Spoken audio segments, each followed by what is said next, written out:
On prend tout de suite la direction de Bakou en Azerbaïdjan où se tient la COP29. Bonsoir Anne-Sophie Pierry, vous êtes notre envoyée spéciale à Bakou pour cette COP29. Plusieurs ONG dénoncent la présence en nombre cette année de lobbyistes affiliés de près ou de loin à l'industrie pétro-gazière. Et ces ONG, eh bien, elles craignent que cela parasite les négociations sur place.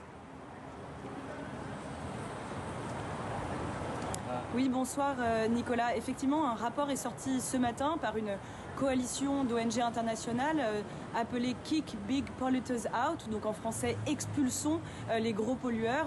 Dans un rapport, ils dénoncent la présence de lobbyistes des énergies fossiles dans les COP. Et dans cette COP à Bakou, il faut savoir que ils sont 1800 lobbyistes à avoir obtenu une accréditation. Donc, pour vous donner une idée, s'il représentait la délégation d'un pays, il serait le 4e pays le plus représenté à cette COP, derrière l'Azerbaïdjan, qui est le pays hôte, donc c'est normal, derrière le Brésil, qui accueillera l'année prochaine la COP à Belém, et derrière la Turquie, venue en nombre probablement liée à la proximité géographique. Alors il faut savoir que la présence des lobbyistes des énergies fossiles dans les COP, c'est pas un phénomène nouveau du tout. C'était déjà le cas l'année dernière et il y a 2 ans.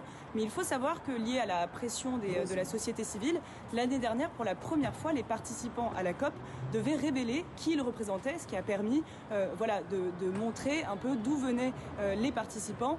Et certains participants qui étaient des lobbyistes ne pouvaient plus passer incognito.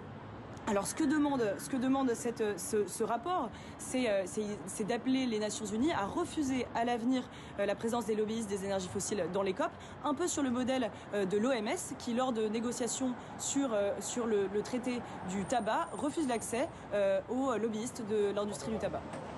Les précisions d'Anne-Sophie Pierry depuis Bakou en Azerbaïdjan. Merci beaucoup Anne-Sophie.